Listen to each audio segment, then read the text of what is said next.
اونچی دکان پھیکا پکوان، یعنی صرف نام کی شہرت، کام صفر، حقیقت کچھ بھی نہیں۔ پیارے بچوں، کلو حلوائی کی لیاقت آباد میں ایک مٹھائی کی دکان تھی۔ حلوائی بڑے مزے کی مٹھائیاں بناتا اور لوگ بڑے شوق سے انہیں خرید کر لے جاتے۔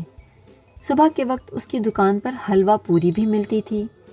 کلو حلوائی چونکہ منافع بھی کم لیتا تھا اور مٹھائیاں بھی بڑے مزے کی بناتا، اس لیے لوگ اس کی دکان سے مٹھائی لینا پسند کرتے تھے۔ مہنگائی چونکہ بہت تھی اور کلو حلوائی کو زیادہ بچت تو ہوتی نہیں تھی، اس لیے اس نے اپنی دکان کی سجاوٹ وغیرہ پر کوئی توجہ نہیں دی تھی۔ اس کی دکان بڑی سادہ اور کسی غریب کے جھونپڑے کی طرح دکھائی دیتی۔ دن یوں ہی گزرتے گئے۔ ایک دن کلو حلوائی کی دکان کے سامنے ایک بڑے امیر آدمی نے مٹھائی کی ایک دکان کھلوائی۔ اس نے اپنی دکان کو خوب سجایا، بڑی لائٹیں اور خوبصورت جھالریں لگوائیں۔ اس امیر آدمی کی دکان کسی دلہن کی طرح دکھائی دیتی۔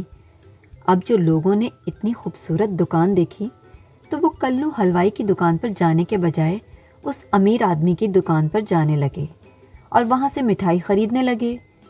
کچھ دنوں تک تو یہ سلسلہ جاری رہا، لیکن پھر آہستہ تمام لوگ کلو حلوائی کی دکان کی طرف واپس رخ کرنے لگے اور اسی سے مٹھائیاں خریدنے لگے۔ ایک دن کلو حلوائی نے ایک بزرگ سے پوچھ ہی لیا، بڑے صاحب، آپ پہلے مجھ سے مٹھائی لیتے تھے، پھر جب سامنے بڑی دکان کھلی تو وہاں سے مٹھائیاں لینے لگے، مگر اب پھر آپ میری دکان کی طرف آ نکلے، آخر کیوں؟ بھائی بات یہ ہے کہ اس دکان کی ظاہری خوبصورتی دیکھ کر ہم لوگوں نے وہاں کا رخ کیا تھا، مگر اس کی مٹھائیوں میں وہ مزہ کہاں جو تمہاری مٹھائیوں میں ہے۔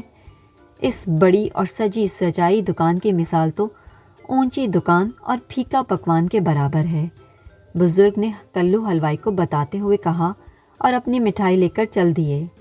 کلو حلوائی نے خدا کا شکر ادا کیا کہ اس نے اس کی بنائی ہوئی مٹھائیوں میں اتنی لذت رکھی ہے کہ لوگ بڑی دکان کو چھوڑ کر واپس اس کی چھوٹی دکان پر آ گئے۔